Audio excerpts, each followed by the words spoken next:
तो hello students, welcome to the YouTube channel of pure mathematical academy. तो आज जो क्वेश्चन डिस्कस करेंगे ये सीएसआई नेट दिसंबर 2023 में पूछे गए क्वेश्चन था। क्वेश्चन पूछा गया था कॉम्प्लेक्स एनालिसिस से। क्वेश्चन डाला गया था पार्ट बी में एंड क्वेश्चन की डिफिकल्टी लेवल की मैं यदि बात करूं तो मैं इसको 2 स्टार से रेटिंग करूंगा आउट ऑफ 5 स्टार। ठीक है, तो क्वेश्चन का सोल्यूशन पे जाने से पहले मैंने क्वेश्चन को ऑलरेडी जूम करके रखे। तुम क्या करो, पहले क्वेश्चन को एक बार खुद से ट्राई करो, उसके बाद ही इसका सोल्यूशन देखना। ठीक है, तो देखो क्वेश्चन में तुम्हारे पास क्या क्या इंफॉर्मेशन दे के रखे। How many roots does the polynomial, तुम्हारे पास पॉलिनोमियल दे के रखे have in the open unit disc. मतलब एक ओपन यूनिट डिस्क के अंदर ये जो पॉलिनोमियल है इसका कितने सारे जीरोस मिल सकता है, मतलब रूट्स मिल सकता है, वही तुम्हें यहाँ पे चर्चा करने वाले विषय है। और ये जो क्वेश्चन है बहुत ही सिंपल तरीके से यहाँ पे डाला गया था और इस टाइप के क्वेश्चन देखते ही तुम्हारे चेहरे पे स्माइल आना चाहिए, क्योंकि ये जो क्वेश्चंस है एक पर्टिकुलर थ्योरम के ऊपर बेस करके ऐसे क्वेश्चन बनाया गया है और वो थ्योरी इतना इंपॉर्टेंट है कि हर साल वो थ्योरी से एक ना एक क्वेश्चन तो मिल ही जाता है। मैं कुछ क्वेश्चन को ऑलरेडी करवा के रखे तो उसका लिंक मैं डिस्क्रिप्शन पे दे देंगे। ठीक है, तो उसको जाके एक बार चेकआउट जरूर कर लेना। ठीक है, तो पहले ये क्वेश्चन को कर लो।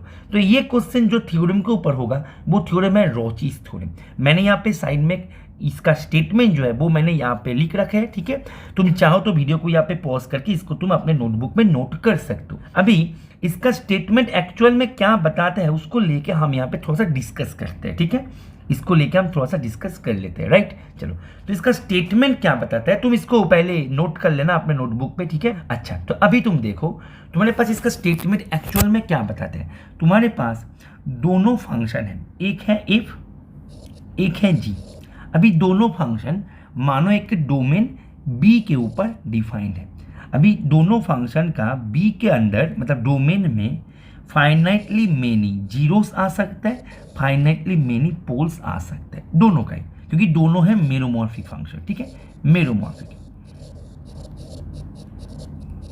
दोनों मेरोमॉर्फिक फंक्शन है। डोमेन जो है डोमेन है b, domain means open plus connected, ये तो तुम्हें पता होगा ही। अभी ये डोमेन में फंक्शन का फाइनाइटली मेनी जीरोस आ सकता है, फाइनाइटली मेनी पोल्स आ सकता है, दोनों फंक्शन का ही। ठीक है, अच्छा अभी ये डोमेन में से स्टेप बाय स्टेप समझो। ये तुम्हारा फर्स्ट स्टेप है। ठीक है, थ्योरम में सेकेंड स्टेप क्या है? सेकेंड स्टेप है कि ये डोमेन में से तुमने एक सिंपल क्लोज्ड कंटूर ले लिया, क्लोज्ड कंटूर ले लिया सी, जो कि ये डोमेन में से है। ठीक है, तो ये एक ऐसे कंटूर है सच दैट कि ये कंटूर के ऊपर ना तो एप का कोई जीरोस है ना ही एप का कोई पोल्स है। देखो एप का जीरोस एंड पोल्स जो है वो बी के अंदर है, लेकिन वो बी के अंदर जो भी जगह पे रहे सी के ऊपर उसका पोजीशन होना नहीं चाहिए। ऐसे ही तुम्हें क्लोज कंटूर को बनाना है कि एक ऐसे कंटूर है कि वो कंटूर के ऊपर ना तो एप का कोई जीरो है ना ही एप का कोई पोल है। ऐसे करके यही कंटूर के ऊपर ना तो जी का कोई जीरो है ना ही जी का कोई पोल है, लेकिन ये कंटूर के ऊपर एफ एंड जी दोनों एक सुंदर सा रिलेशन को सेटिस्फाई करेगा। वो रिलेशन क्या है कि जी ऑफ जेड मॉड लेके obviously less than F of Z mod लेके ऑन सी। सी के ऊपर एक ऐसे कंटूर तुम्हें चूज करना है, वो कंटूर के ऊपर एप का ना तो जीरो है ना ही पोल है, जी का ना तो जीरो है ना ही पोल है, लेकिन वही कंटूर के ऊपर ये दोनों सुंदर सा एक रिलेशन को एंजॉय कर रहे हैं। यदि ऐसे हो जाए तो यहाँ पे रोचीज थ्योरम का जो कंक्लूजन है,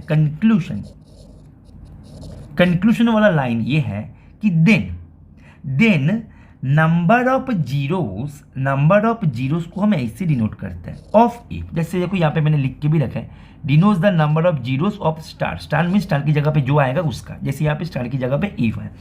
तो यहाँ पे कंक्लूजन ये बताता है कि number of zeros of f and number of poles of f, इन दोनों का डिफरेंस हो जाएगा number of zeros of a plus g and number of poles of a plus g. ये दोनों का डिफरेंस के बराबर इनसाइड सी, मतलब तुम्हारे पास मानो ये था डोमेन, उसके अंदर मानो ये था तुम्हारे पास सी, ठीक है। तो इनसाइड सी कंक्लूजन क्या बताता है कि इनसाइड सी क्या हो जाएगा कि number of zeros of f and number of poles of f, ये दोनों का डिफरेंस हो जाएगा number of zeros of f plus g and number of poles of f plus g, इनका डिफरेंस के बराबर। बहुत ही सुंदर है ये थ्योरम, ठीक है। अभी तुम्हारे पास क्वेश्चन में जो दे के रखे थे, क्वेश्चन में तुम्हारे पास दे के रखे थे z raise to the power 11, sorry z raise to the power 100 minus 50 into z raise to the power 30, ठीक है, plus 40 into z raise to the power 10 plus 6z plus 1। इसका तुम्हें मॉड जेड लेस देन 1, ये जो open unit disc है इसके अंदर तुम्हें इसके बारे में चर्चा करना कि इसका कितने सारे जीरोस हैं। अभी तुम एक बात ध्यान दो कि यहाँ पे ये जो है मैंने मानो कि डोमेन जो है, डोमेन को मैंने ले लिया बी, जो है बी को मैंने ले लिया ऐसे Z such that mod Z is less then 1.5, ऐसे मैं एक डोमेन ले सकते हैं, ठीक है। अभी उसके अंदर मैंने सी जो है, सी को मैंने मानो ले लिया मॉड जेड इक्वल्स टू 1, तो ये जो क्लोज कंटूर है ये मेरा जो डोमेन है, डोमेन के अंदर है, ठीक है। अभी ये जो है, ये वाला जो पोर्शन है ओपन यूनिट डिस्क जो है, ये क्या है, ये इनसाइड सी वाला पोर्शन है, इनसाइड सी वाला पोर्शन ही है ना, मतलब ये मेरा सी यदि ये हो जाए तो ये जो है यही तो है, ये तुम्हारे यही तो है तुम्हारे दिए गए गिवन, मतलब मेरा जी सी मैं ये ले लिया तो इनसाइड सी को मेरे को चर्चा करना है, तो मैं यहाँ पे रॉचिस थ्योरम में अप्लाई कर सकते हैं। मैंने डोमेन को यहाँ पे 1.5 लिया, ठीक है, 1.5 पे एक डिस्क लिया ओपन, राइट। अच्छा, तो मैंने अभी क्या करेंगे, मैंने मानो एफ ऑफ जेड जो है, एफ ऑफ जेड को मैंने ले लिया 50 z raise to the power minus 50 z raise to the power 30, ठीक है, एंड जी ऑफ जेड को मैंने ले लिया z raise to the power 100 plus 40 z raise to the power 10 plus 6z plus 1। अभी मैं mod z equals to 1 C के ऊपर मैं जी चर्चा करी, सी के ऊपर एफ का कोई जीरो है नहीं है, सी के ऊपर एफ का कोई पोल है नहीं है, अच्छा, सी के ऊपर जी का कोई जीरो है नहीं है, सी के ऊपर जी का कोई पोल है नहीं है, तो मैं यहाँ पे जो मेरा स्टेप 2 था, स्टेप 2 भी सेटिस्फाई हो गया। अभी स्टेप 2 में एक और कंडीशन है, इसको भी हमें चेक करना है कि mod of g of z on c, ठीक है, तो ऑन सी मतलब on this mod of g of z क्या होगा, mod of z raise to the power 100 plus 40 z raise to the power 10 plus 6z plus 1, ठीक है, मैंने function को ठीक लिखा ना, हाँ चलो, तो ये जो है ये less than equal to z raise to the power 100 plus 40 z raise to the power mod of z raise to the power 10 plus 6 mod of z plus 1, ऐसे हम लिख सकते हैं, मॉड को हम ऐसे सेपरेट कर सकते हैं लेस देन इक्वल टू करके। अभी मॉड जेड इक्वल टू 1, जब मैं मॉड जेड इक्वल टू 1 बैठेंगे तब ये क्या देगा 1 प्लस 40 प्लस 6 प्लस 1, तुम्हें ये क्या दे दिया अल्टीमेटली बताओ, 46 47 48, तुम्हें ये 48 दे दिया, मतलब mod of g of z ये लेस देन इक्वल्स टू 48, ठीक है। अभी तुम एफ ऑफ जेड को क्या लिया था बेटा, minus 50 z raise to the power 30। अभी तुम्हें ऑन सी तुम्हें चर्चा करना है कि mod of f of z क्या आता है, mod of f of z आएगा mod of 50 minus 50 z raise to the power 30, जो कि 50 into mod of z raise to the power 30 जो कि 50 के बराबर। तो mod of f of z जो है तुम्हारे पास mod of g of z ये मिल गया था लेस देन इक्वल्स टू 48, जो कि strictly less than mod of f of z, क्योंकि mod of f of z तुम्हें मिल गया 50, तो तुम्हारे पास mod of g of z is less than mod of f of z मिल गया ऑन सी।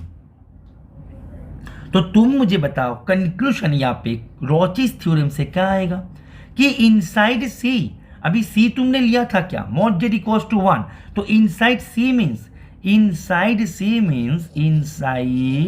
सी मतलब यहाँ पे क्या होगा, number of zeros of f minus number of poles of f, number of zeros and number of poles of f inside c, ये हो जाएगा बराबर number of zeros of f plus g minus number of poles of f plus g inside c. ध्यान दो, यहाँ पे तुम्हें इसके अंदर ही चर्चा करना है।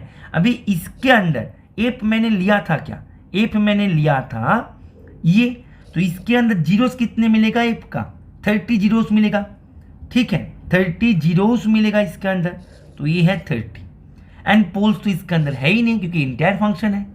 अच्छा, तो एफ प्लस जी मीन्स तुम्हारे दिए गए क्वेश्चन में जो फंक्शन है ये, इसको मैंने एच ऑफ जेड दे दिया, ठीक है। तो तुम्हारे पास ये जो है ये मिल जाएगा number of zeros of f plus g means h of z minus number of poles of h of z के बराबर, पोल्स तो है ही नहीं, तो नंबर ऑफ ये क्या हो जाएगा, number of zeros of h of z के बराबर। बात को समझ में आ रहा है कि नहीं आ रहा है, ठीक है। That means number of zeros of h of z ये हो जाएगा 30। क्लियर है। अभी number of zeros means number of roots, तो इसका जो आंसर है ये तुम्हारे पास एच ऑफ जेड था, तो इसका जो आंसर है इसका आंसर हो जाएगा 30। ये कंप्लीटली रोचिस थ्योरम का ही एप्लीकेशन था। इसके ऊपर कई क्वेश्चन ऑलरेडी बना के रखे हैं अलग अलग एग्जाम में, तो मैं उसका लिंक मैं डिस्क्रिप्शन पे दे देंगे, ठीक है। तुम एक बार उसको चेकआउट जरूर कर लेना। इसको करने के बाद वो क्वेश्चन का क्या करो, खुद से ट्राई करना, उसके बाद उसका भी सोल्यूशन है, मैं डिस्क्रिप्शन पे लिंक दे देंगे, उसको जाके तुम चेकआउट जरूर कर लेना, ठीक है। तो उम्मीद करते हैं ये सोल्यूशन तुम्हें समझ में आ गया होगा। इसका आंसर हो जाएगा सी।